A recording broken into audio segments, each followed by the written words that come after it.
Mes chers amis, je voudrais vous inviter à faire un don généreux au docteur Franz Large. Docteur Franz Large, c'est l'un des ophtalmologues haïtiens les plus compétents, mais mieux, c'est un ophtalmologue qui est motivé par un esprit de service, qui implante des centres de santé dans des endroits les plus reculés d'Haïti pour aider les plus pauvres, pour aider les étudiants les plus défavorisés. Or, dernièrement, il a été victime d'une intimidation orchestrée par les plus hautes autorités de l'État. Il n'a plus les machines grâce auxquelles il offrait des services de santé à ses patients. Je voudrais que nous lui soyons généreux en lui envoyant de l'argent par la maison de transfert de votre choix au numéro qui apparaît au bas de l'écran. Déjà, je vous dis merci. Soyons généreux vis-à-vis de ceux et de celles qui servent des causes nobles. Merci d'avance, en son nom et au nom de tous les enfants qu'il dessert.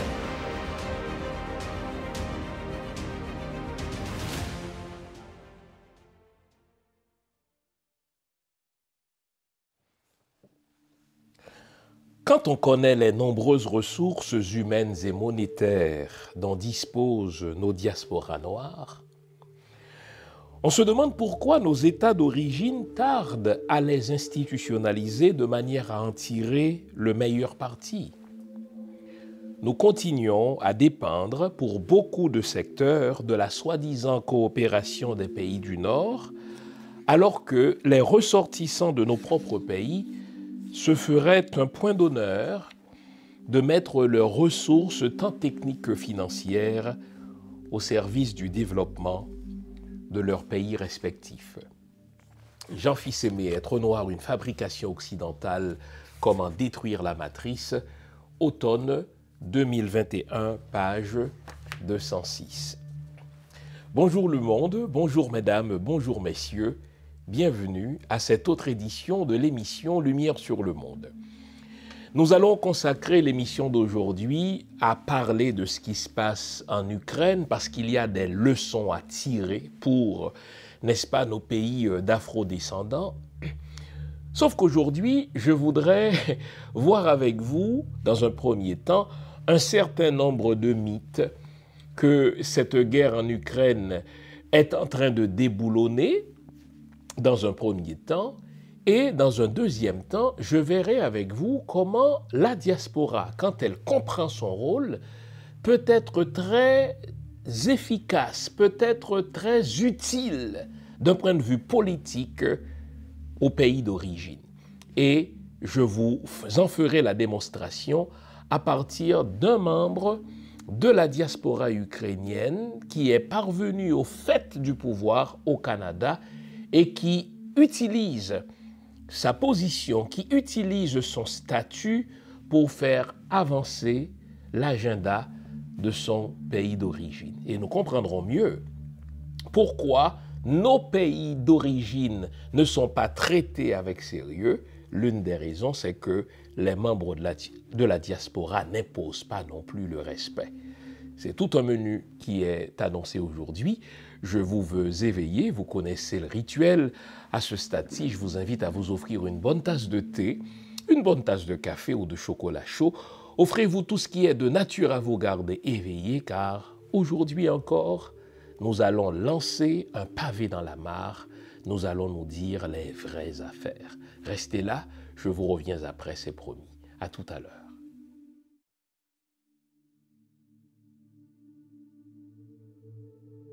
Je voudrais vous inviter à vous abonner à cette page et à recruter d'autres gens qui vont s'abonner. Pour quelle raison? Parce que c'est une chaîne qui est consacrée à la dézombification du peuple noir.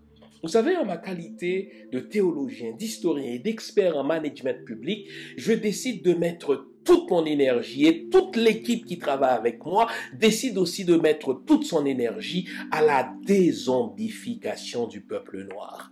L'émission s'appelle Lumière sur le monde. Eh bien, cette lumière, ce n'est pas moi. Cette lumière, c'est le travail que nous faisons ensemble. Lorsque tout à coup, on réalise qu'on nous a roulé dans la farine, on réalise qu'on nous a trompés pendant, n'est-ce pas, des siècles, et que tout à coup, nous prenons conscience de nos ressources, nous prenons conscience de notre identité, et ayant pris conscience de tout cela, nous prenons la décision de partager ce que nous sommes, ce que nous comprenons avec les autres. Donc, nous avons besoin d'avoir une masse critique d'hommes et de femmes noirs réveillés qui vont changer, n'est-ce pas, leur pays respectif pour la gloire de nos ancêtres. Nos ancêtres méritent cela. Ils se sont sacrifiés pour nous et c'est à nous aujourd'hui de prendre le relais. Comment on le fait? On le fait en se dézombifiant et en dézombifiant les autres. Je vous invite donc à liker ce qui se fait sur cette chaîne, à le sharer, à le partager avec les autres, à vous abonner et si vous l'avez fait déjà, à recruter d'autres qui vont s'abonner. On est ensemble, on garde le moral car tant que va le moral, tout va.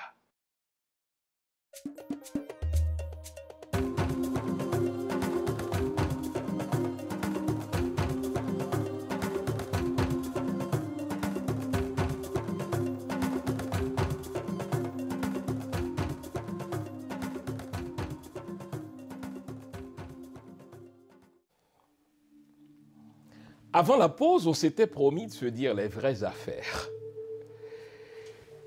Je voudrais attirer votre attention sur le fait que la guerre en Ukraine est une véritable école. Si vous savez lire l'actualité, si vous savez décrypter les discours, en vérité, il n'y a pas de meilleure école, pour moi en tout cas, en matière de relations internationales, en matière de géopolitique, en matière géostratégique que ce qui se passe là en Ukraine. Et je vais vous aider à décrypter ce qui se passe en Ukraine. Et quand on décrypte bien l'actualité ukrainienne, on arrive à déboulonner 7 mythes que les médias nous balancent tous les jours et que nous gobons parce que nous prenons ces mythes-là, nous les tenons pour acquis alors que ce sont des mythes. Le premier mythe que la guerre en Ukraine déboulonne, c'est le mythe des États-Unis comme une puissance économique et que la Russie serait un petit pays quasiment pauvre d'un point de vue économique et que les États-Unis pourraient exercer une telle pression économique sur la Russie que la Russie, n'est-ce pas, s'effondrerait en quelques semaines, tout au plus en quelques mois. Vraiment? Vraiment? Moi, je vais vous en faire la démonstration contraire.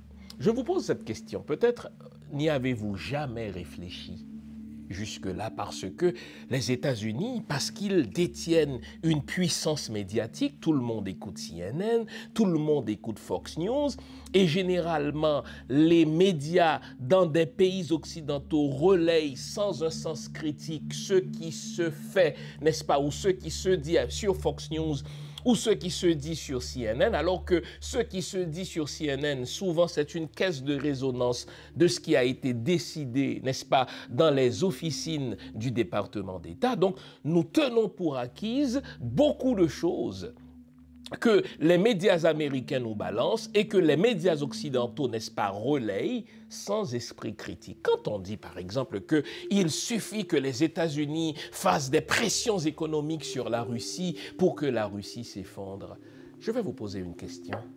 En 2022, quel est le pays le plus endetté du monde? Je vous pose la question pour que vous ayez le temps de réfléchir. En 2022, quel est le pays le plus endetté du monde? Eh bien, je vous réponds. le pays le plus endetté du monde, au moment où l'on se parle, ce sont les États-Unis d'Amérique. Les États-Unis d'Amérique sont même en train de frôler le plafond maximal d'endettement que leur propre Congrès a établi, un plafond au-delà duquel le gouvernement ne doit pas se rendre pour éviter la faillite. Et si je vous pose la question à savoir, mais quel est le taux de l'endettement extérieur des États-Unis par rapport à son PIB? Si vous êtes avisé, vous saurez que la dette extérieure des États-Unis par rapport à son PIB représente 132%. Vous entendez ça? La dette extérieure des États-Unis par rapport à son PIB constitue 132%. Maintenant, je vous pose la question contraire. Quel est en 2022 le pays le moins endetté du monde? Nous sommes en 2022, hein? La guerre en Ukraine a été déclarée il y a un peu plus d'une semaine. Au moment où l'on se parle, quel est le pays le moins endetté du monde? Je vous le donne en mille, la Russie. Alors, vous avez d'une part un pays qu'on nous présente comme la plus grande puissance économique qui peut exercer toutes sortes de pressions économiques sur un pays quasiment pauvre. C'est comme ça qu'on nous présente la Russie dans les médias. Alors que quand nous prenons le temps de fouiller, de regarder les chiffres, de regarder les statistiques, vous réalisez que la Russie, c'est le pays le moins endetté aujourd'hui en 2022. Sa dette extérieure ne représente que 19% de son PIB. Alors que les États-Unis sont le pays le plus endetté aujourd'hui et sa dette extérieure représente 132% de son PIB. Maintenant, une question de logique. Une question de logique que les médias occidentaux ne traitent pas. Une question de logique que les médias ne veulent pas que vous sachiez. Une question de logique que les politiciens occidentaux ne veulent pas que vous sachiez, mais que moi je vous livre. Qui des États-Unis d'Amérique et de la Russie est mieux placé pour exercer une pression économique sur l'autre? Techniquement, si l'on tient compte du taux d'endettement, si l'on tient compte, n'est-ce pas, du taux d'endettement par rapport au PIB, les États-Unis ne sont pas loin d'être traités comme un pays pauvre. Les États-Unis ont une dette extérieure si élevée que cette dette représente 132% de leur PIB, au point que les marchés boursiers de la Chine, parce que c'est la Chine qui détient, n'est-ce pas, la plus grosse part de la dette extérieure des États-Unis, eh bien la bourse chinoise a déjà décoté les États-Unis plus qu'une fois. Vous avez d'une part la Russie qui est le pays le moins endetté et vous avez d'autre part les États-Unis qui sont le pays le plus endetté et on vous fait croire que les États-Unis d'Amérique, dans le contexte de la guerre en Ukraine, peuvent exercer une telle pression sur les Russes que l'économie de la Russie risque de s'effondrer en quelques semaines. Faux. C'est un mythe qu'il nous faut déboulonner. La vérité, c'est que Vladimir Poutine prépare cette guerre en Ukraine depuis 20 ans.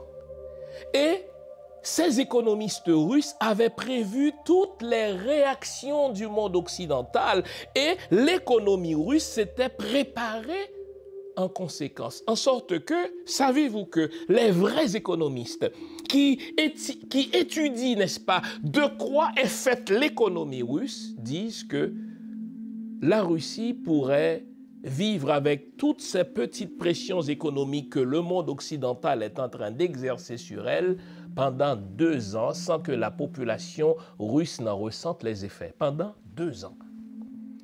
Si je peux résister économiquement pendant 2 ans à toutes les pressions que les États-Unis d'Amérique, que les autres pays occidentaux exercent, n'est-ce pas, sur mon économie, cela a un nom. On ne peut plus dire que l'économie russe est une économie tellement fragile, l'économie russe est une économie tellement faible qu'il suffit que les États-Unis pressent sur le bouton des pressions économiques pour que l'économie russe s'effondre.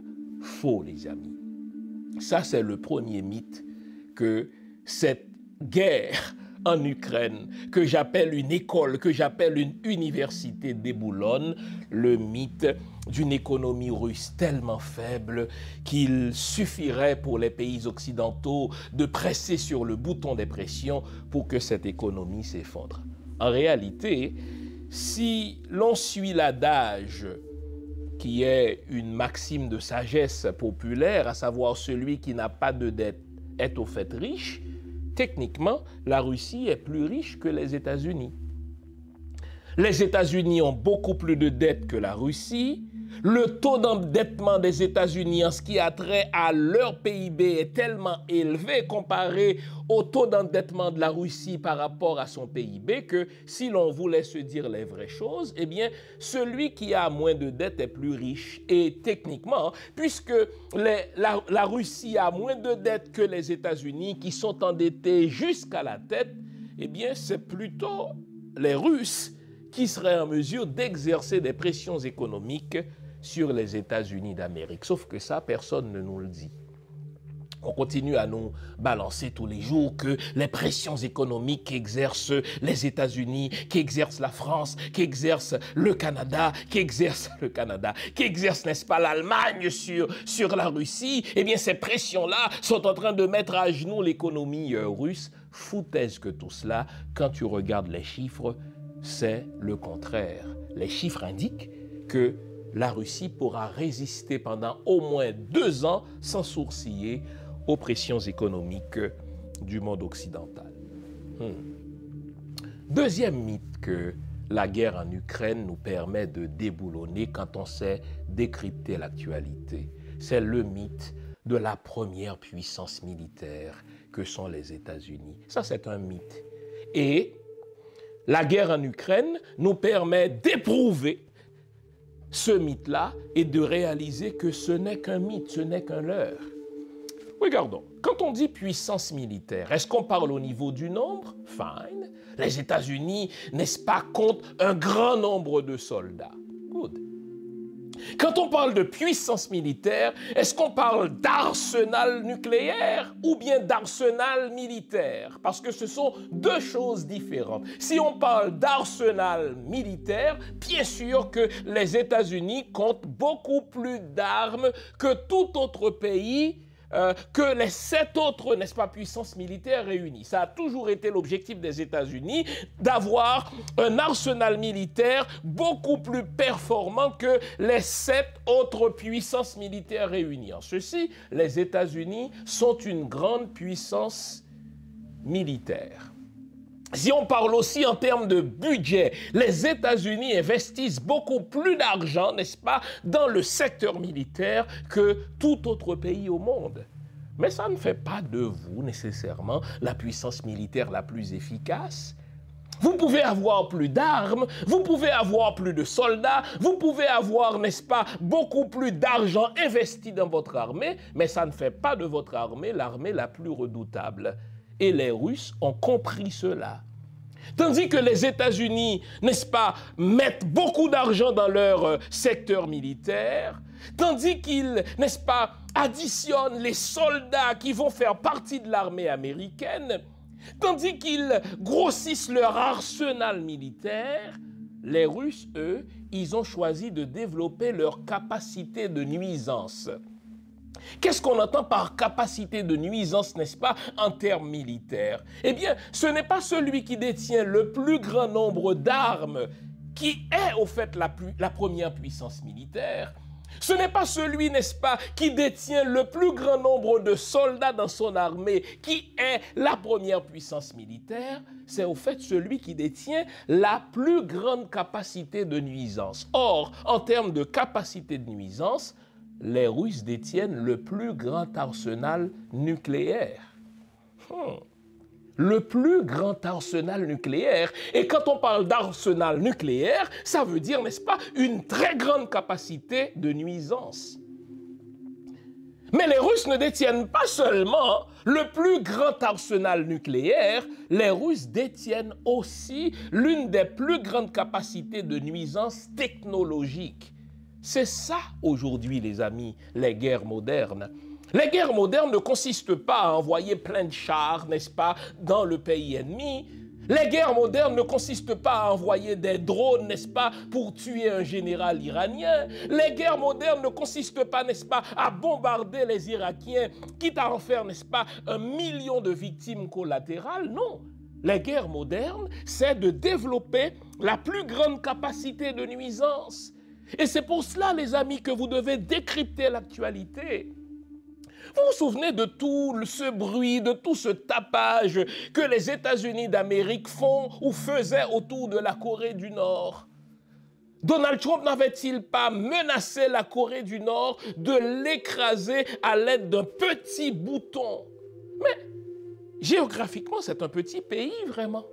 Mais pourquoi les États-Unis ne touchent-ils pas la Corée du Nord? Pas en fonction de son nombre de soldats, pas en fonction, n'est-ce pas, de son nombre d'armes. C'est parce que la Corée du Nord dispose d'un véritable pouvoir, d'une véritable puissance de nuisance, en sorte que si vous attaquez effectivement la Corée du Nord peut nuire à votre économie, peut nuire, n'est-ce pas, à vos technologies, parce que la Corée du Nord détient une grande puissance de nuisance technologique.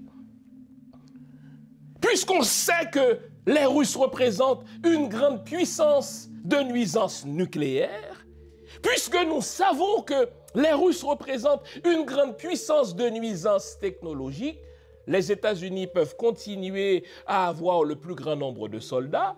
Les États-Unis peuvent continuer à avoir, n'est-ce pas, le plus grand budget en matière militaire. Ils ne peuvent pas faire face aux Russes parce que les Russes sont une puissance de nuisance nucléaire. Et ça fait reculer l'ennemi. Laissez-moi vous aider à décrypter encore plus le mythe de la grande puissance militaire que les États-Unis sont censés être. Les États-Unis sont entrés en guerre contre l'Irak sous le prétexte fallacieux, car c'est un prétexte fallacieux, des fabrications de preuves, comme on a vu, n'est-ce pas, dans mes 2 dernières vidéos sur la question. Eh bien, les États-Unis donc sont entrés en guerre en 2003 contre l'Irak. Sous quel prétexte? L'Irak détenait des armes de destruction massive. Retenez bien la formule. Puisque l'Irak détient des armes de destruction massive, on ne va pas, disent les menteurs américains, rester les bras croisés en attendant que l'Irak nous attaque. Nous allons passer à une guerre préventive, nous allons détruire l'Irak avant que l'Irak ne nous détruise avec ses armes de destruction massive. Vous suivez la logique? Fine. Maintenant, ce n'est même pas une rumeur, nous savons que la Russie détient le plus grand arsenal nucléaire.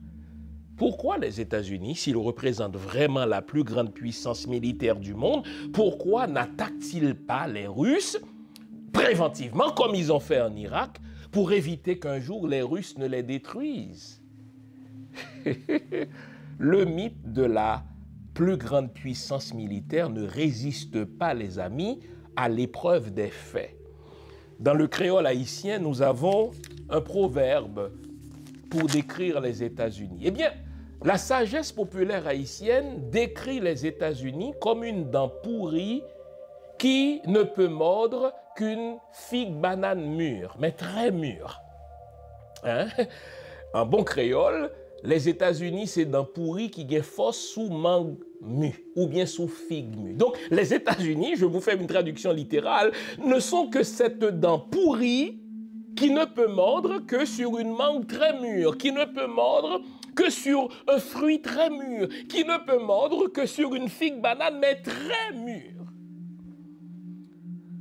S'agissant de petits pays n'ayant pas de capacité de nuisance, les États-Unis entrent dans ce pays-là, volent les biens de ce pays-là, assassinent les chefs d'État de ce pays et installent un gouvernement fantoche à leur image.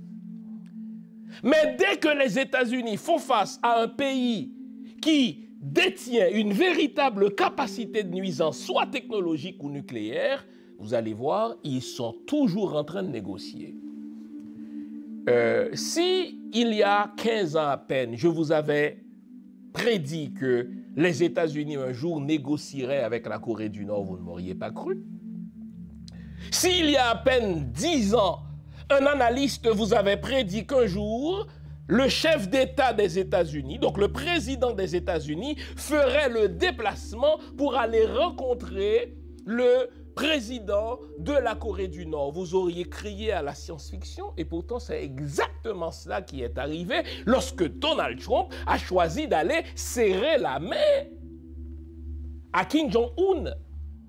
Reconnaissant ainsi que, même si c'est un petit pays, reconnaissant ainsi que, au-delà des rhétoriques, n'est-ce pas, mensongères, au-delà des rhétoriques propagandistes, la Corée du Nord est une puissance de nuisance et qu'il nous faut plutôt faire la paix avec elle plutôt que de la menacer, eh bien c'est ce qui est arrivé. Donald Trump a fait le déplacement pour rencontrer Kim Jong-un, reconnaissant ainsi que je peux bien prétendre être la plus grande puissance militaire dans les guerres de quatrième type, comme on les appelle aujourd'hui. Ce n'est pas le nombre de soldats qui est déterminant.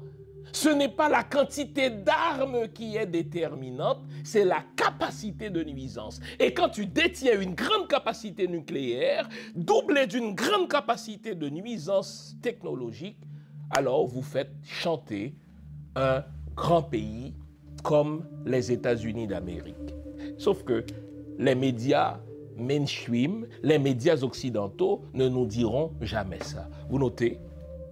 Et je vous l'ai rappelé, s'il s'agissait d'une guerre entre tout autre pays, l'OTAN aurait déjà mis en place, n'est-ce pas, son no-fly zone. C'est-à-dire ce couloir aérien qu'on imposerait aux pays belligérants, toujours en prenant parti, et on affaiblirait un pays et on renforcerait par le fait même l'autre pays, facilitant ainsi sa victoire. Mais là, où sont passés ces fameux articles de la Charte des Nations Unies qui donnent droit aux pays signataires des Nations Unies d'entrer sans négociation sur le théâtre de la guerre, d'imposer une no-fly zone pour, soi-disant, faire passer, n'est-ce pas, des biens alimentaires pour, soi-disant, porter secours. Ils l'ont fait, n'est-ce pas, en Libye. Ils ont assassiné ainsi, n'est-ce pas, Kadhafi. Mais là, depuis 10 jours, que le président ukrainien Zelensky dit à la communauté internationale, vous m'aviez promis de vous engager, c'est l'humanité qui est en jeu, c'est la civilisation occidentale qui est en jeu, ce sont les pays européens qui sont en jeu. Que font les pays occidentaux? Ils prennent leurs jambes à leur cou. Ils prennent leurs jambes à leur cou. Imaginez, chers amis, l'article 5 de la charte de l'OTAN dit: quiconque ose attaquer un pays quelconque de l'OTAN devra faire affaire à tous les pays de l'OTAN. Donc le fameux tous contre un. Si les États-Unis étaient vraiment la plus grande puissance militaire qu'ils prétendent être, ils s'arrangeraient pour que un pays de l'OTAN provoque les Russes, qui n'hésiteraient pas à riposter, et la riposte aurait été le beau prétexte pour que les 30 pays de l'OTAN entrent en guerre contre un seul pays. Imaginez les amis, l'OTAN c'est quand même 30 pays.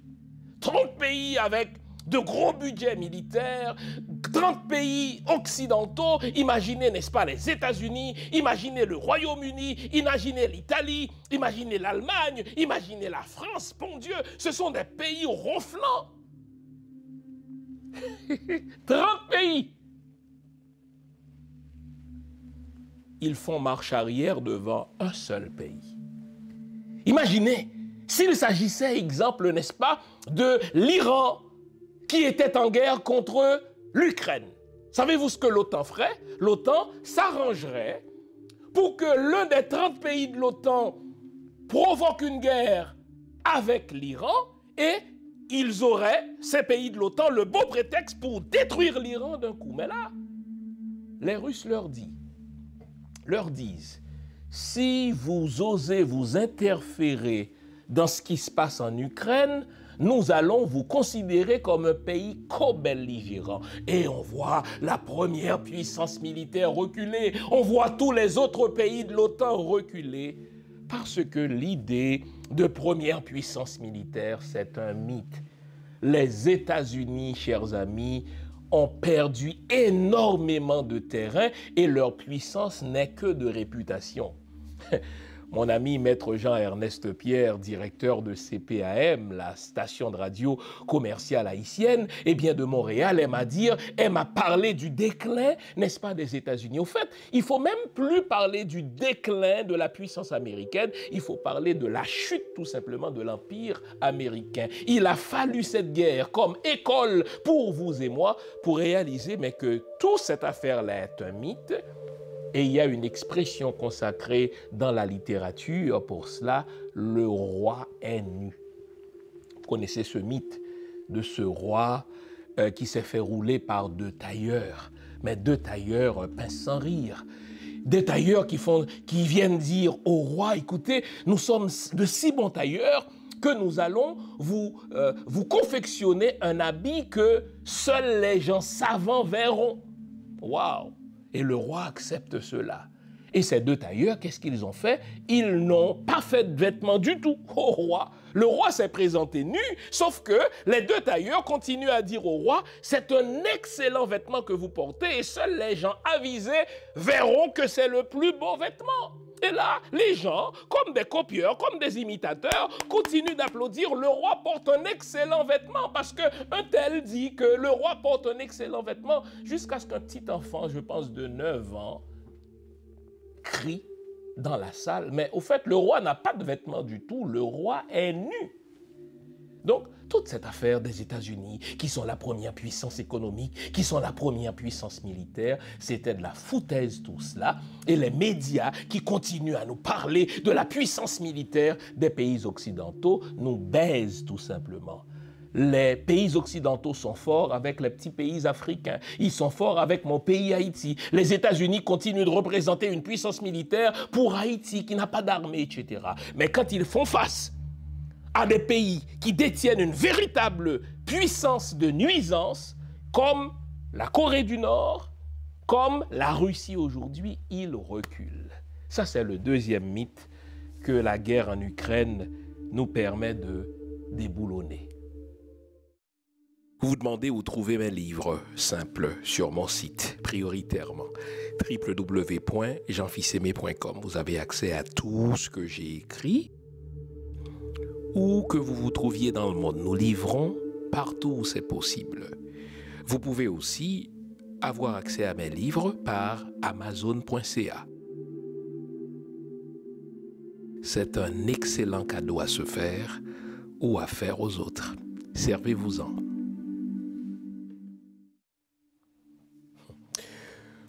Le troisième mythe que la guerre en Ukraine nous permet de déboulonner, c'est le mythe de l'union des pays occidentaux. Foutaise que tout cela. Au fait, les pays occidentaux se comportent comme des putes. Ils se donnent au plus offrant. Ah, j'ai tellement rigolé cette semaine. Lorsque les États-Unis ont demandé aux pays occidentaux de cesser d'importer le pétrole russe, de cesser d'importer le gaz russe, les gaz naturels russes.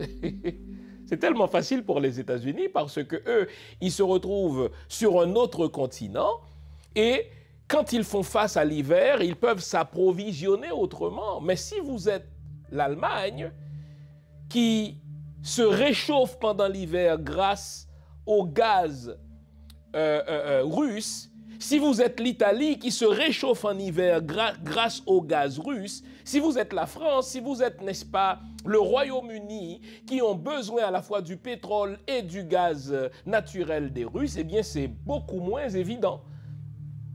Vous connaissez le proverbe, c'est tellement plus facile d'être contre les pilules quand vous n'êtes pas malade. Si vous n'avez pas le diabète, vous pouvez être autant que vous voulez contre l'insuline. Mais quand vous avez le diabète avancé, quand vous êtes malade, eh bien vous ne pouvez plus dire, écoutez, vous êtes contre les pilules, vous êtes contre les comprimés, vous en avez besoin. Et c'est là où la guerre en Ukraine permet de déboulonner le mythe de l'unité des pays occidentaux. Non, chaque pays occidental se comporte comme une pute. Chaque pays occidental se donne au plus offrant. Et j'ai rigolé, hein. Et le pire, il n'y a pas un journaliste sérieux dans les médias occidentaux pour dire « mais c'est une farce ». Lorsque les États-Unis ont demandé à l'Allemagne, n'est-ce pas, de rompre l'importation du gaz russe, l'Allemagne a dit « mais est-ce que vous êtes fous ou quoi ?» J'ai une population qui fait face à un hiver rude et vous me demandez pour les Ukrainiens de priver ma population de l'importation, n'est-ce pas, des gaz russes grâce auxquels je réchauffe ma population. Eh bien, c'est une fin de non-recevoir, dit, n'est-ce pas, le chancelier allemand. Lorsque les États-Unis ont demandé à l'Allemagne, n'est-ce pas, pardon, au Royaume-Uni de cesser d'importer les gaz naturels russes, vous savez ce qu'a dit, pince sans rire, n'est-ce pas, Boris Johnson, le premier ministre n'est-ce pas, de l'Angleterre. Vous savez, nous avons un plan qui nous permet de nous libérer des gaz, n'est-ce pas, russes en 2030.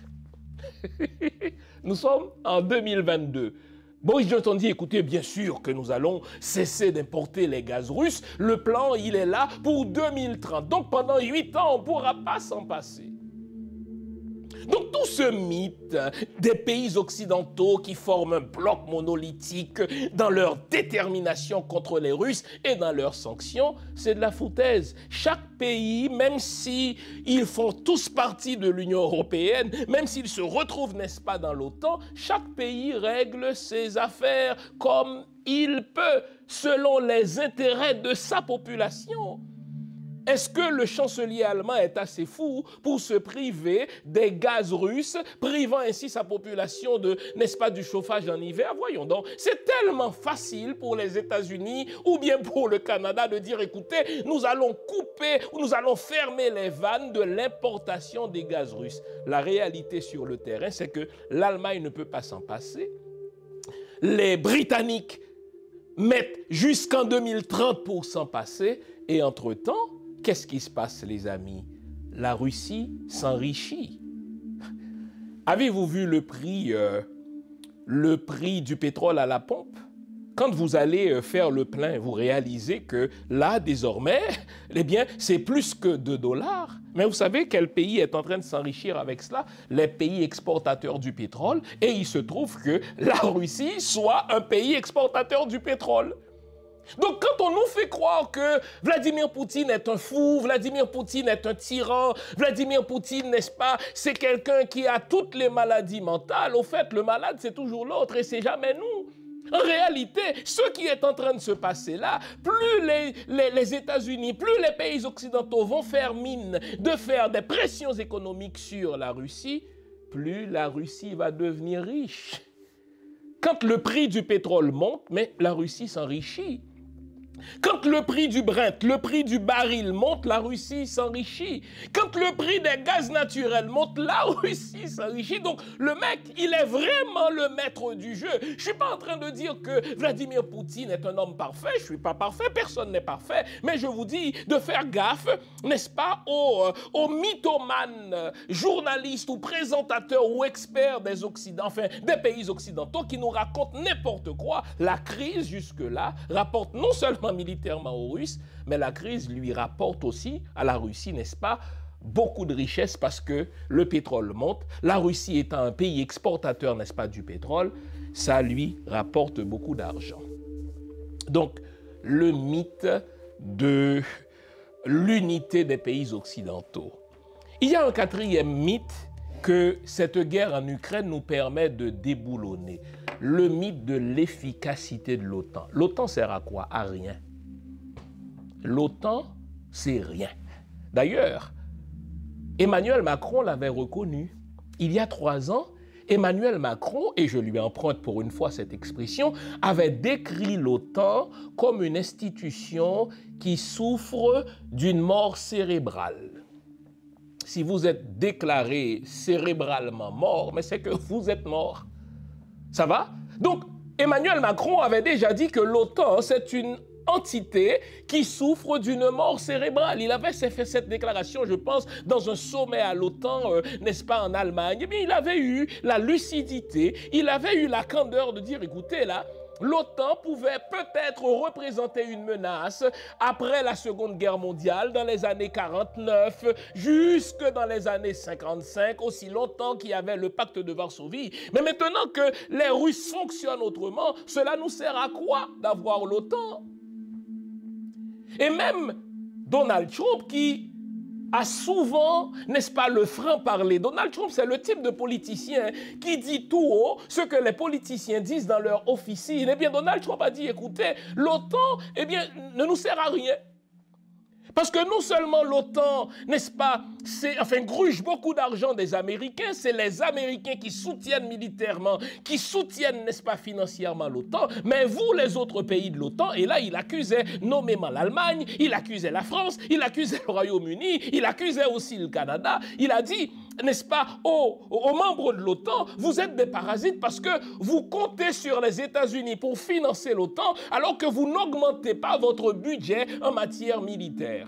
Et c'est alors que Emmanuel Macron a dit, écoutez, on peut ne pas aimer Donald Trump, mais l'OTAN souffre, n'est-ce pas, d'une mort cérébrale. Et donc, le quatrième mythe que la guerre en Ukraine nous permet de déboulonner, c'est le mythe de l'efficacité de l'OTAN. L'OTAN ne sert à rien. Si l'OTAN a été créée en 1949 pour répondre à une menace de la Russie soviétique, on n'a plus de Russie soviétique, on n'a que la Grande Russie. Ils ne sont même pas foutus d'entrer en guerre contre la Russie en soutien à l'Ukraine. Et vous notez que Zelensky est en train de leur rappeler leur hypocrisie. Il est en train de leur rappeler, n'est-ce pas, leur lâcheté. Il est en train de leur rappeler, n'est-ce pas, leur couardise. Vous m'aviez promis. Mais vous n'avez pas fait. Cinquième mythe que la guerre en Irak déboulonne, mais c'est le mythe de l'efficacité des sanctions économiques. Ça, j'en ai déjà parlé, ça vaut même pas la peine de m'y attarder. Écoutez, le mythe des sanctions économiques, c'est pas compliqué. Les sanctions économiques, c'est de la fumée, ça. Les sanctions économiques contre la Russie, n'est-ce pas, c'est de la bouillie pour des chats. Plus vous prenez des sanctions économiques, plus grand sera l'effet boomerang dans nos propres pays. Déjà, les économistes sérieux prédisent que, eh bien, le panier de l'épicerie va coûter plus cher. Nous le voyons déjà, n'est-ce pas? Notre essence notre gaz à la pompe nous coûte plus cher. Tout va augmenter à cause des sanctions économiques que les Occidentaux, pour ne pas perdre la face, appliquent contre la Russie. Mais ces sanctions économiques-là vont rapporter plus aux Russes qu'aux pays occidentaux. Nouveau, bonne nouvelle, toutes les émissions Lumière sur le Monde se trouvent désormais en mode podcast. Cela veut dire que vous pouvez continuer à vaquer à vos occupations tandis que vous nous écoutez, où que vous soyez, dans votre voiture, à l'épicerie, au travail, en faisant vos courses ou à la maison. Toutes les émissions Lumière sur le Monde en français et en créole sont en mode podcast. Vous les trouverez sur Apple Podcast, Spotify, Podcast Index, Google Podcast, Amazon Music, Stitcher et les autres. Nous sommes partout en mode podcast. Il n'en tient qu'à vous. Nouveau, bonne nouvelle, Lumière sur le Monde est en podcast.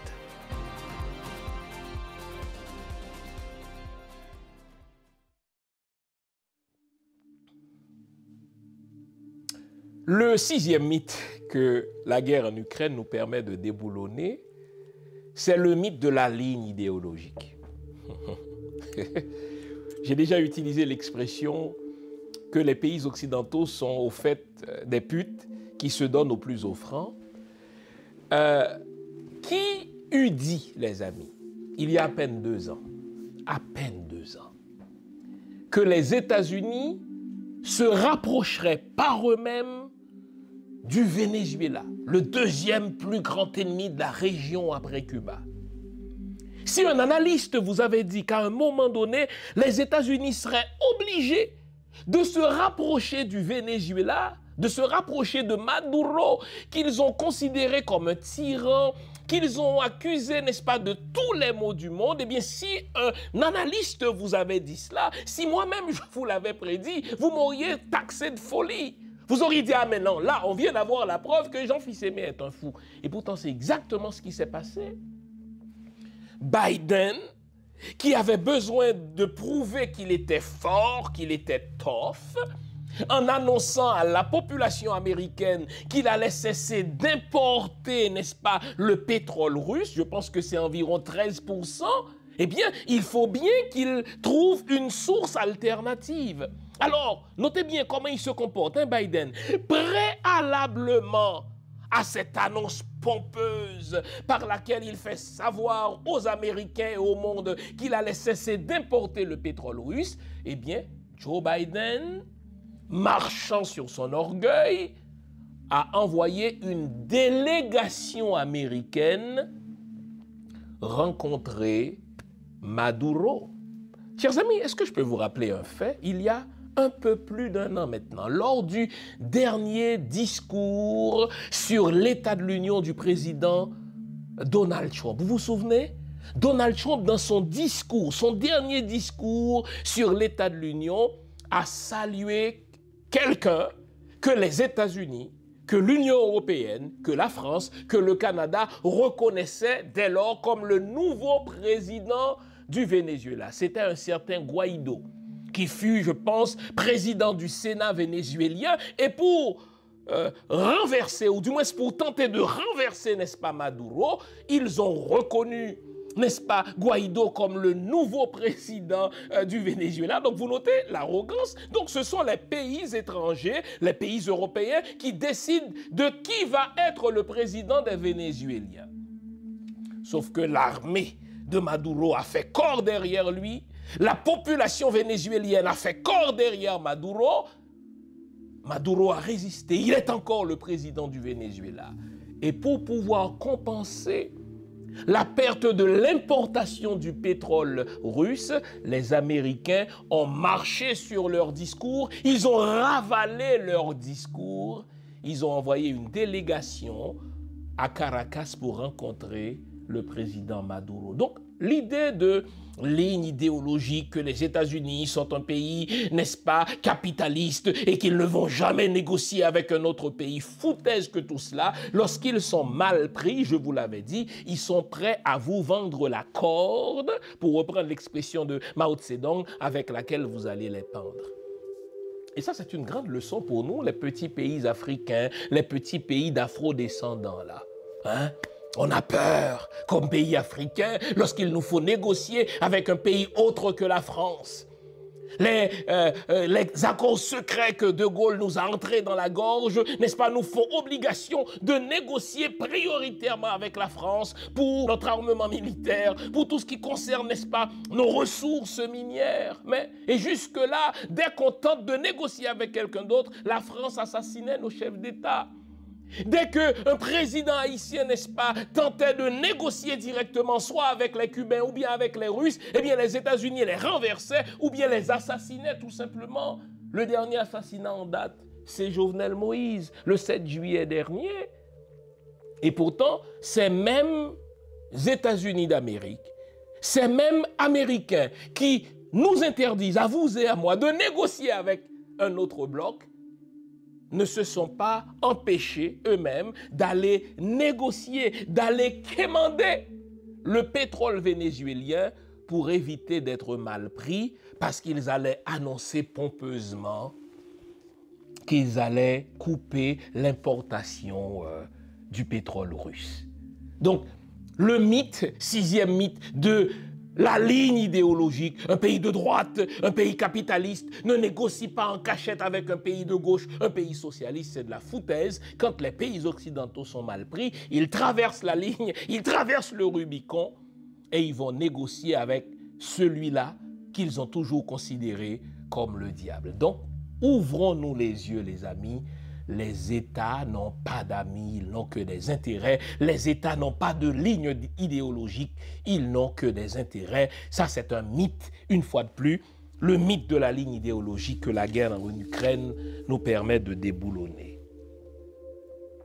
Le 7e mythe que la guerre en Ukraine nous permet de déboulonner, c'est le mythe de la diplomatie officielle. Chers amis, aujourd'hui, la diplomatie ne se fait plus par les ambassadeurs, par les consulants. Si la diplomatie se faisait par les ambassadeurs, par les consuls, etc., eh bien, ça fait longtemps que ce problème en Ukraine se serait réglé. N'avons-nous pas vu, n'est-ce pas, moult rencontres entre le chancelier, le ministre des Affaires étrangères, très aguerri d'ailleurs, n'est-ce pas, russe, et le ministre des Affaires étrangères, Anthony Blinken, n'est-ce pas, américain. Ce n'est pas ainsi que les choses marchent. Vous savez, aujourd'hui, la diplomatie la plus efficace, je vais vous en parler, c'est ce qu'on appelle dans les relations internationales la diplomatie personnelle. C'est lorsque un chef d'État connaît personnellement quelqu'un qui a toute son attention, qui a son oreille, qui a son estime, alors là, on fait avancer nos agendas. Et ça va nous permettre de mettre le doigt sur nos faiblesses à nous, en tant que diaspora de pays noirs. Vous avez sûrement vu Justin Trudeau, le Premier ministre du Canada, voyager par mers et mondes, comme on dit, pour se rendre partout en Europe, pour gonfler un petit peu le leadership du Canada, enfin surfaire le leadership du Canada. En fait, le Canada, du point de vue militaire, c'est un adolescent précoce. Le Canada n'a pas les moyens de ses prétentions. Du point de vue militaire, du point de vue de nuisance. C'est pour cela que Vladimir Poutine ne prend pas au sérieux Justin Trudeau. Eh bien, il le laisse jouer. Il aime jouer, mais il le laisse jouer. Mais les démarches de Justin Trudeau sur la scène internationale nous permettent de mettre en lumière une vérité aujourd'hui dans les relations internationales. Au fait, la diplomatie la plus efficace aujourd'hui, ce n'est plus une diplomatie officielle, c'est une diplomatie personnelle. Quelqu'un qui connaît quelqu'un. Je vais l'illustrer cela. Vous voyez Justin Trudeau se mêler de ce qui ne le regarde pas, en prenant des sanctions économiques contre les Russes, etc., en envoyant des armes létales aux Russes, en promettant d'accueillir autant d'Ukrainiens, n'est-ce pas, au Canada, qui voudront bien venir au Canada. Mais savez-vous qui est derrière ça? Sa vice-première ministre, Chrystia Freeland, qui, elle, est ukrainienne. Chrystia Freeland, c'est une Ukrainienne avec un passeport canadien. D'abord, c'est une femme très instruite, qui a fait de grandes études en lettres, que ce soit à l'université Harvard ou bien à l'université Oxford, qui est non seulement auteur, mais qui a travaillé comme journaliste en Russie parce que ses parents, n'est-ce pas, ont immigré au Canada, d'abord de la Russie, de l'Ukraine et ensuite au Canada. Donc c'est une Ukrainienne d'origine. Et quand vous avez une Ukrainienne qui fut ministre, n'est-ce pas, des Affaires étrangères du Canada il y a quelques années et qui aujourd'hui est ministre des Finances, de l'économie, n'est-ce pas, et vice-première ministre, elle va utiliser son statut pour faire avancer les agendas de son pays d'origine. Elle est ukrainienne d'origine avec une citoyenneté canadienne. Et au Canada, on a plus de millions d'Ukrainiens. Pensez-vous que Chrystia Freeland ne profiterait pas de sa position comme première ministre pour faire avancer l'agenda des Ukrainiens, pour faire avancer l'agenda de l'Ukraine au Canada? Bien sûr, il n'y a que les Noirs qui ne feraient pas ça. Eh bien, Chrystia Freeland, en tant que ministre des Finances du Canada et vice-première ministre du Canada, a convaincu tout le cabinet ministériel de Justin Trudeau de prendre position pour l'Ukraine contre les Russes. Cette femme-là a pris une telle position contre les Russes bien avant le début de cette guerre que la Russie lui avait interdit, n'est-ce pas, l'accès au territoire russe, même au moment où elle fut ministre des Affaires étrangères du Canada. Imaginez. Elle préparait déjà la riposte, n'est-ce pas, des pays occidentaux contre les Russes au moment où, il y a quelques années, elle était ministre des Affaires étrangères, au point que les services secrets russes ont dit, écoutez, cette femme-là, elle est dangereuse, il nous faut lui interdire l'accès sur le territoire russe, ce qui a été fait. Elle n'est plus ministre des Affaires étrangères, elle est ministre des Finances et vice-première ministre, donc celle qui a toute l'oreille du Premier ministre, celle qui a toute l'attention du Premier ministre, et elle utilise son statut et sa citoyenneté ukrainienne pour faire avancer l'agenda des Ukrainiens. Les amis, c'est ainsi qu'on fait de la diplomatie aujourd'hui. Qui a porté Donald Trump à déplacer l'ambassade des États-Unis de Tel Aviv à Jérusalem, rompant ainsi avec la longue tradition diplomatique des États-Unis? Mais le beau-fils de Donald Trump, le mari de sa fille bien-aimée Ivanka, Jared Kushner, qui est juif lui-même. Et puisqu'il est juif, il va faire avancer l'agenda de son peuple d'origine au sein du bureau ovale. Quand on est fier de ses origines, on profite de son statut politique pour faire avancer l'agenda de son pays d'origine. En 1995, lorsque le monde célébrait le 50e anniversaire de la fin de la Seconde Guerre mondiale, les journaux israéliens en ont profité pour attirer l'attention du monde sur le vol des comptes juifs de la Seconde Guerre mondiale par les banques suisses. Et là, les banques suisses ont crié à la Vierge offensée, mais non, on n'a jamais fait ça, il ne s'agit que de quelques peanuts, etc. Tout au plus 1 ou 2, 3 millions, pas plus que cela. Mais qui va faire avancer l'agenda des comptes juifs en déshérence dans les banques suisses auprès de l'administration Bill Clinton? Un juif du nom de Rahm Emanuel, qui fut conseiller spécial de Bill Clinton en matière juive, en matière, n'est-ce pas, palestinienne. C'est aussi à lui qu'on doit, n'est-ce pas, la fameuse poignée de main entre Yitzhak Rabin et Yasser Arafat. C'est lui qui a préparé les accords d'Oslo, mais c'est aussi lui qui a poussé l'agenda juif des comptes en déshérence suisse auprès de Bill Clinton. Et lorsque Bill Clinton a menacé les banques suisses de les décoter à la bourse de New York, lorsqu'il les a menacés, n'est-ce pas, de les faire sortir de la bourse de New York, imaginez, les mêmes banques suisses qui disaient, écoutez, il ne s'agit que de quelques peanuts, ont accepté de rembourser jusqu'à 1,2 milliard de dollars, n'est-ce pas, ou d'euros aux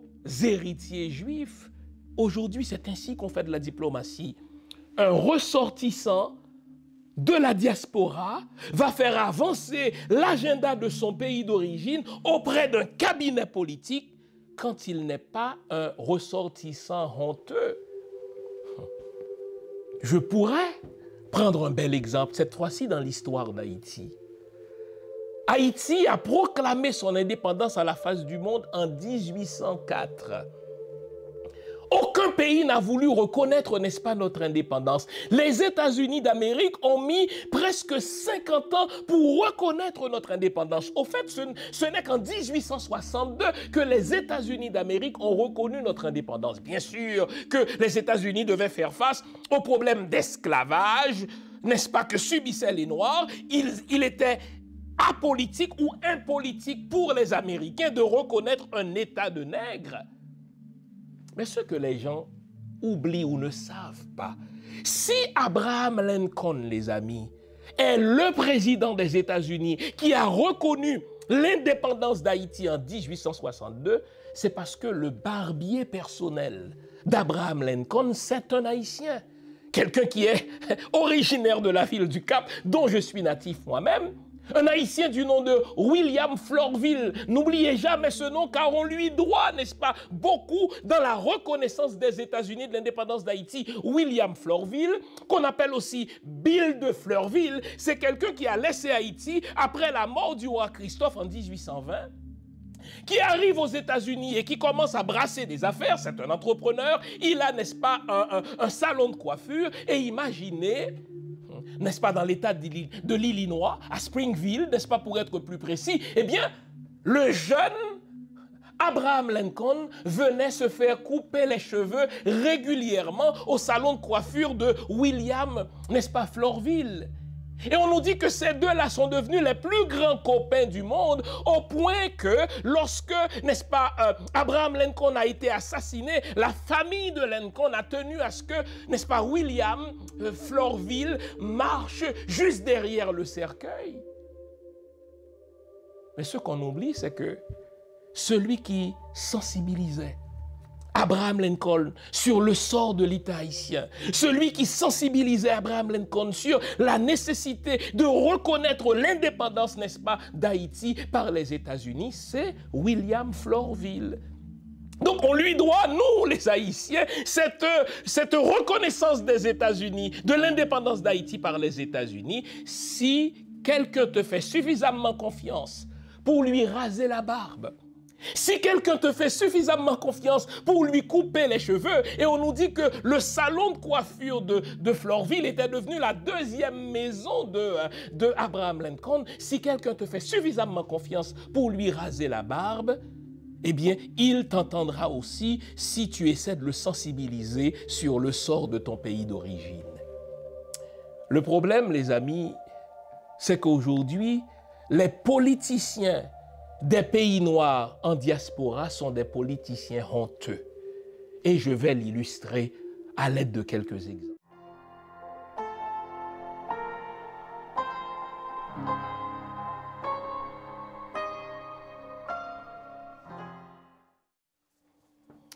Donc, le dernier mythe que la guerre en Ukraine déboulonne, c'est le mythe de la diplomatie officielle. Ce n'est pas ainsi que les choses marchent aujourd'hui.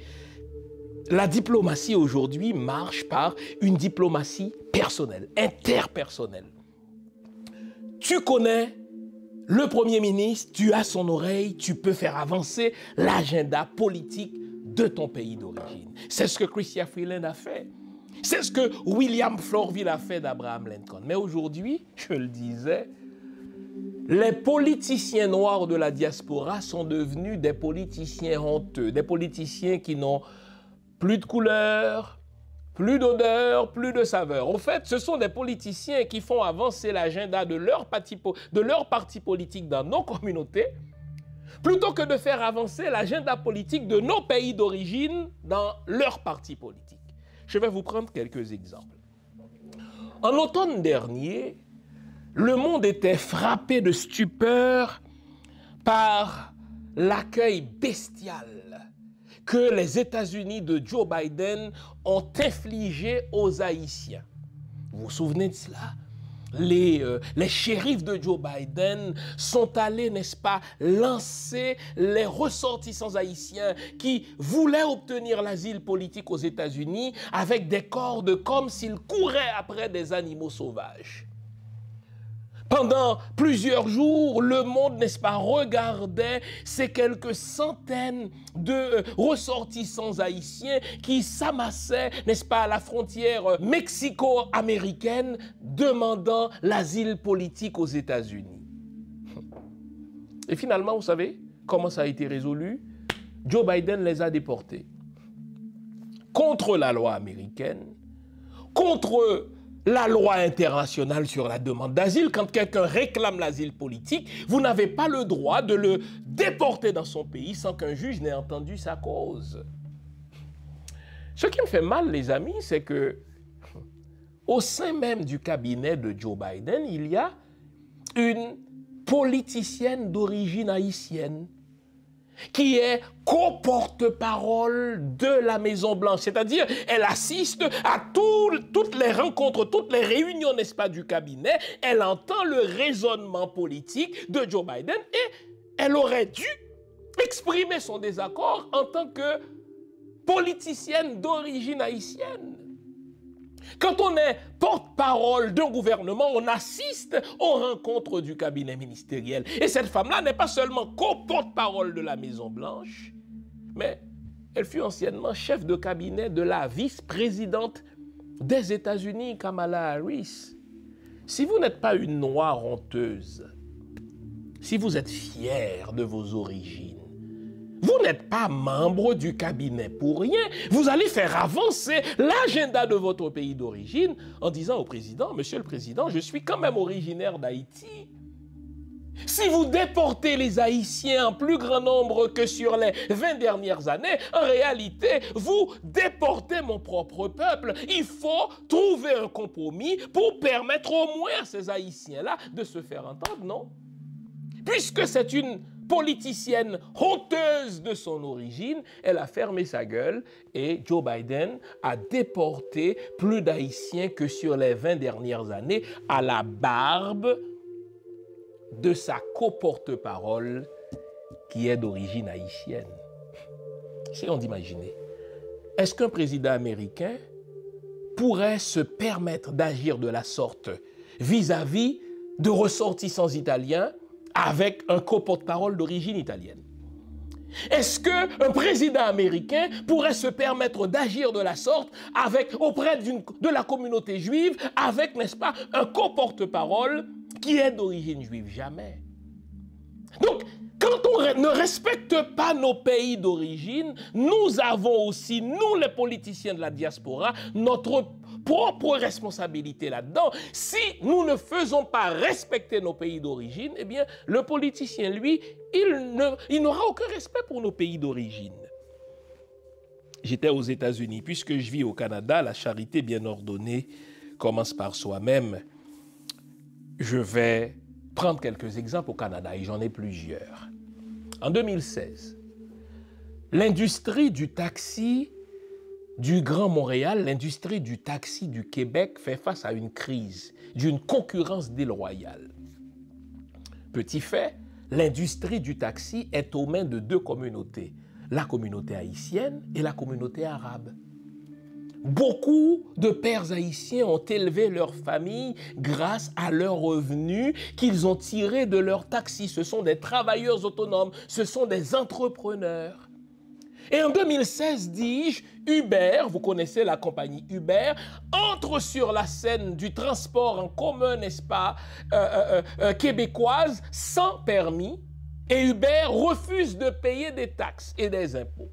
Sous prétexte que, écoutez, ce n'est pas vraiment du service de transport en commun qu'il fait. Uber, il fait du covoiturage. Mon œil, parce que quand tu prends un Uber, tu payes, et Uber paye, n'est-ce pas, ton chauffeur.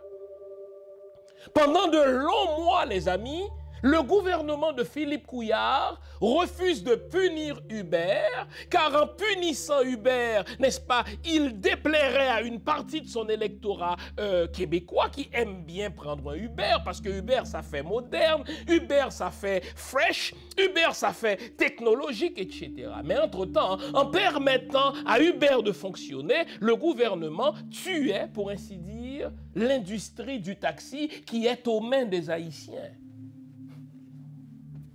Le pire, les amis, nous sommes en 2016. Dans le cabinet de Philippe Couillard, donc vous notez que les gens disent « Nous préférons Uber au taxi traditionnel. » Pour quelle raison? Parce que Uber offre les technologies modernes, on prend son cellulaire, on commande un Uber, et puis 5 minutes après, l'Uber est là. Donc, si le problème avec le taxi traditionnel, c'est le déficit de technologie, plutôt que de permettre à Uber de s'installer sans payer les taxes, en tuant ainsi l'industrie du taxi, on n'a qu'à donner un coup de main à l'industrie du taxi pour l'aider à se rattraper du point de vue technologique. Maintenant, en 2016, écoutez-moi bien, savez-vous qui est ministre de l'économie, de la science et de l'innovation, responsable de la stratégie numérique au sein du gouvernement Philippe Couillard? Je suis en train de vous lire tous les titres que cette haïtienne détenait. Pendant que Philippe Couillard, par son silence et sa passivité, détruisait l'industrie du taxi en permettant à Uber de s'installer sans payer des taxes et impôts, l'industrie du taxi est lourdement réglementée. L'industrie du taxi doit payer, n'est-ce pas, ses taxes auprès du gouvernement, mais là, il y a une concurrence déloyale qui tue l'industrie du taxi qui est aux mains des Haïtiens. Devinez qui est ministre, je reprends ce titre, de l'économie, ministre de la science et de l'innovation et ministre responsable de la stratégie numérique qui allait devenir, d'ailleurs, vice-première ministre de Philippe Couillard, une politicienne d'origine haïtienne.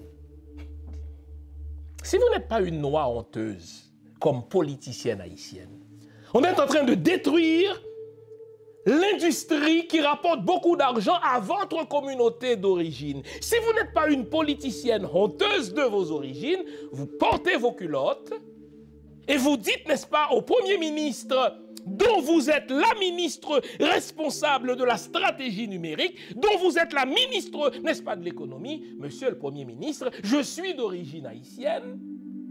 Si vous faites ce sale coup aux chauffeurs de taxi, c'est à ma communauté que vous allez faire ce sale coup, nous devons changer de politique. Non, non, pas du tout. On a tué l'industrie du taxi aux mains des Haïtiens, au profit de l'Uber, à la barbe de la ministre d'origine haïtienne, responsable de l'économie et de la stratégie numérique. C'est pas pour rien que j'ai commencé par vous parler de Chrystia Freeland. Chrystia Freeland est une Ukrainienne avec un passeport canadien, tandis que nos politiciens haïtiens sont des Canadiens d'origine haïtienne. Ça fait une différence. Quand vous êtes des Canadiens d'origine haïtienne, vous ne faites pas avancer l'agenda de votre communauté. Alors que si vous étiez des Haïtiens avec un passeport canadien, cela vous permettrait de faire avancer l'agenda de vos communautés. J'avance. En 2016, toujours en 2016, voilà 5 ans, quelques milliers d'Haïtiens ont demandé l'asile au Canada. Pour quelle raison? Parce que Donald Trump venait de traiter Haïti de shithole country et il avait menacé les Haïtiens de les déporter en masse vers Haïti. Et pauvres Haïtiens, ils disent, écoutez, nous allons venir demander l'asile au Canada. Et encore une fois, que dit la règle?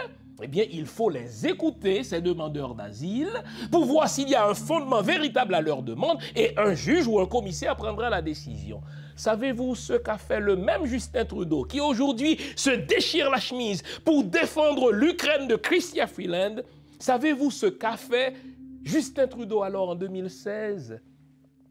Il a envoyé un député d'origine haïtienne dire aux demandeurs d'asile haïtiens qui sont en Floride, ne venez pas parce que si vous venez demander l'asile politique au Canada, on va rejeter votre demande et on va vous déporter en Haïti. Ça s'appelle un noir honteux. Quand vous avez honte de votre origine, eh bien, vous vous laissez traiter en nègre de service. Le Premier ministre vous dit quoi faire. Alors que si vous êtes une Ukrainienne avec un passeport canadien, c'est vous qui sensibilisez le Premier ministre sur l'agenda de votre pays d'origine pour faire avancer l'agenda de votre pays d'origine. Enfin, et j'aurais pu multiplier ces exemples-là, les amis. Il y a 2 ans, vous vous souvenez, la pandémie Covid-19 a frappé très fort et elle a littéralement décimé les gens du 3e âge dans le Grand Montréal. Ça va? Et pendant que la Covid-19, n'est-ce pas, tuait les gens du 3e âge, qui est-ce qui était là à travailler pour s'occuper de nos aînés? Des Haïtiens et des Haïtiennes qui, pour la plupart, n'avaient même pas de papier.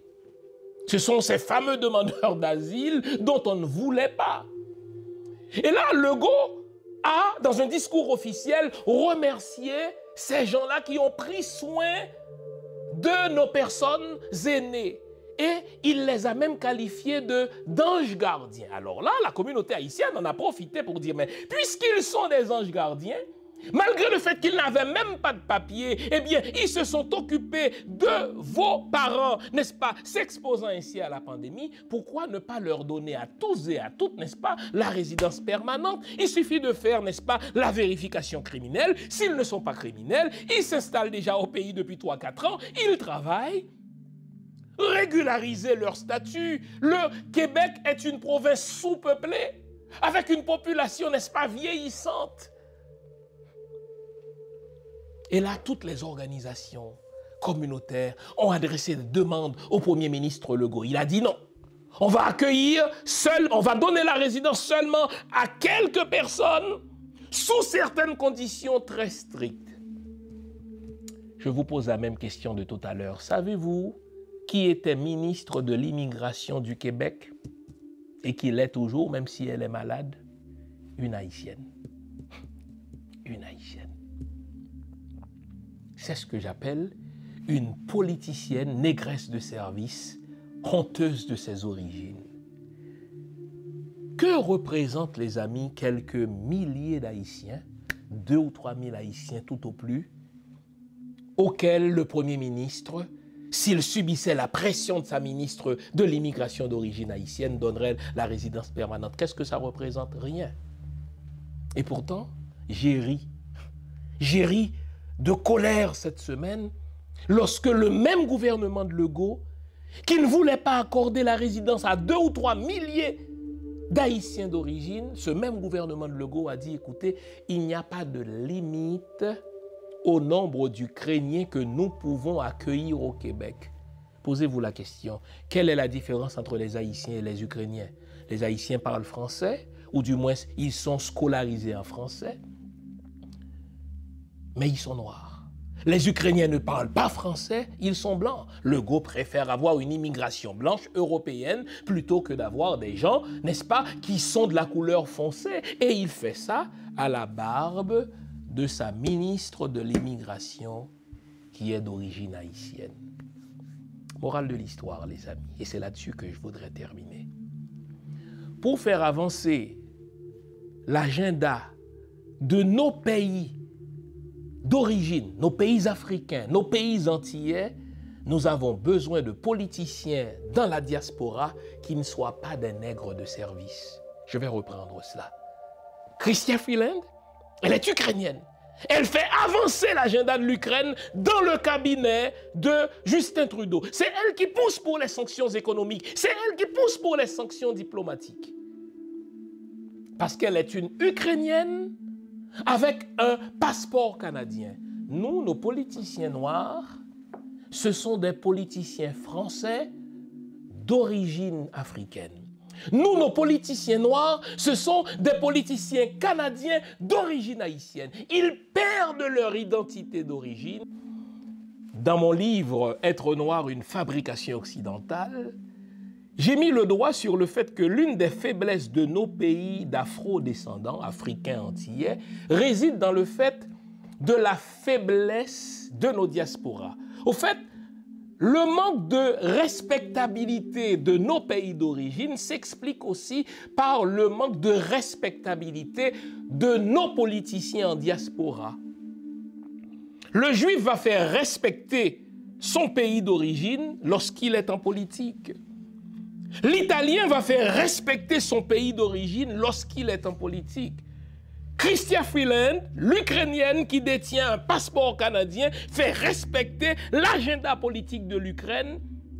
Lorsqu'elle fait de la politique, nos problèmes, c'est que quand nous avons, nous, des politiciens noirs qui font de la politique en diaspora, ils le font pour faire avancer leur carrière.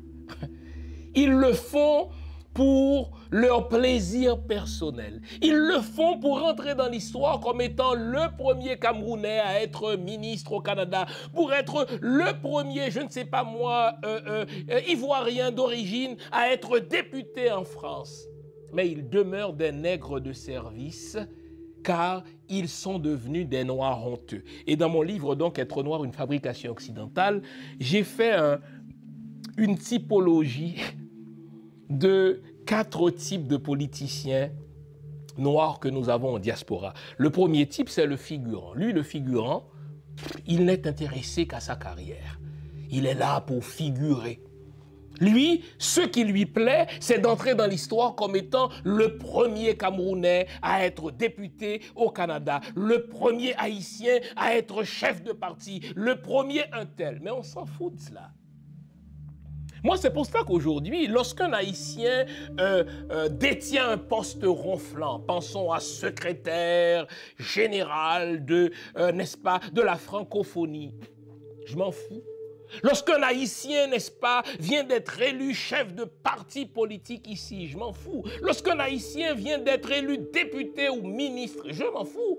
Je dis, bien pour lui ou pour elle, c'est une bonne nouvelle. Pour lui ou pour elle, c'est peut-être un modèle pour mes enfants qui sont nés ici et qui pourraient se dire, écoutez, si lui devient député ou ministre, vous aussi vous pourrez devenir, mais il n'y a aucun progrès pour ma communauté. C'est pour ça que je vais dire, mais c'est bon pour lui ou c'est bon pour elle? Or, nous, les Noirs, nous sommes de grands sentimentaux. Dès que l'un d'entre nous est nommé ou parvient à un poste prestigieux, nous commençons à applaudir comme si cela allait avoir une répercussion sur notre communauté. Il n'y a pas de répercussion sur nos communautés parce que nos politiciens noirs en diaspora sont des figurants ou alors des token black. Vous savez ce que c'est que le token black? Le token black, c'est celui que le blanc choisit pour éviter, de se donner mauvaise conscience. Il va choisir un noir qui va être chef d'antenne à la télévision, il va choisir un noir qui va être vice-premier ministre, il va choisir un noir qui va être député. Comme ça, vous ne pourrez plus dire qu'il est raciste, parce qu'à chaque fois que vous allez lui dire qu'il est raciste, il va dire non, on n'est pas raciste parce qu'on a nommé un tel. Mais le token black ne fait pas avancer non plus l'agenda de sa communauté. Le troisième type de politicien, celui-là, il est terrible, c'est le nègre de service. C'est celui à qui on remet le bâton pour qu'il aille, n'est-ce pas, bastonner les membres de sa propre communauté. C'est le politicien à qui on confie la mission d'annoncer les mauvaises nouvelles à sa communauté. Et le quatrième type de politicien, qui est rare, je n'en connais pas beaucoup, c'est ce que j'appelle un politicien porteur de cause. Regardez, Chrystia Freeland, c'est une porteuse de cause. Elle porte la cause de l'Ukraine sur ses épaules. Elle fait avancer cette cause-là au sein du cabinet du Canada et elle pousse le Premier ministre pour sanctionner la Russie. Dites-moi, connaissez-vous un politicien africain de la diaspora qui fait avancer l'agenda de son pays africain d'origine? Citez-moi son nom. Si vous en connaissez un, mais je vais le lire, son nom, devant mon public. Non.